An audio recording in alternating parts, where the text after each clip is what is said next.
The biggest barrier that I face, and I know a lot of the people of color face, especially from immigrant and refugee background, is the stigma that comes along with it. The stigma you get from your family, the community, the society.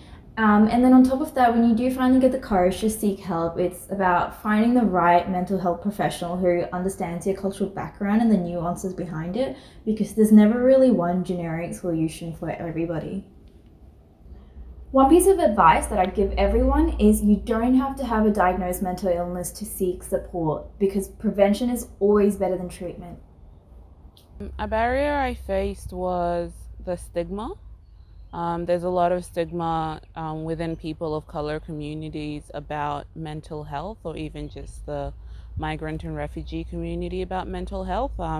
When someone is seeking counsel or wanting to go seek mental health support, it's seen as a weakness, as a sign of shame, or more traditionally, it's seen as something like a curse, like your family was cursed, and therefore your child or you got a mental illness from that. Or also it's seen as that person's crazy.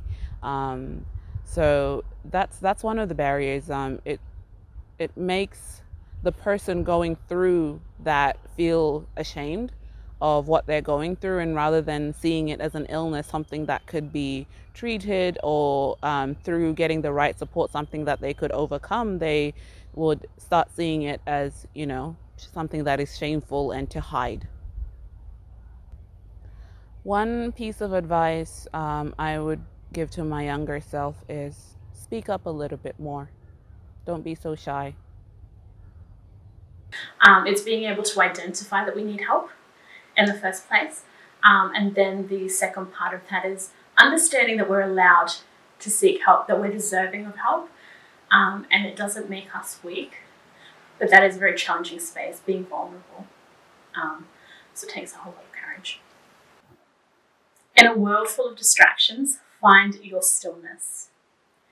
In that space, you get to have a conversation with yourself that helps you then have a conversation with other people so that you can then find the assistance you need. I think I had the perception that in order to seek help, you had to have a diagnosis, which is not true.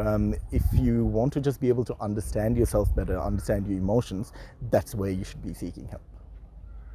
My advice would be that don't invalidate your feelings, because they are valid. So sometimes, especially as people of color, we tend to compare our problems to our parents, and if they're not tangible, we neglect them. That is not good. Always be willing to seek help.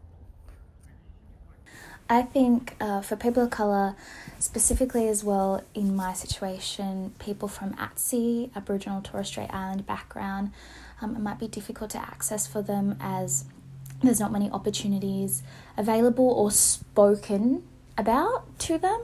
I know in particular going through high school, and they don't really have that option to have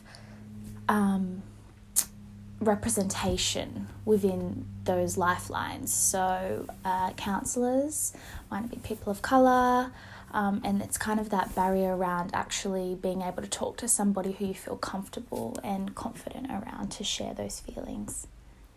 I think just go for it. Be proud of who you are, be proud of yourself, of your family, and that'll just shine through everything.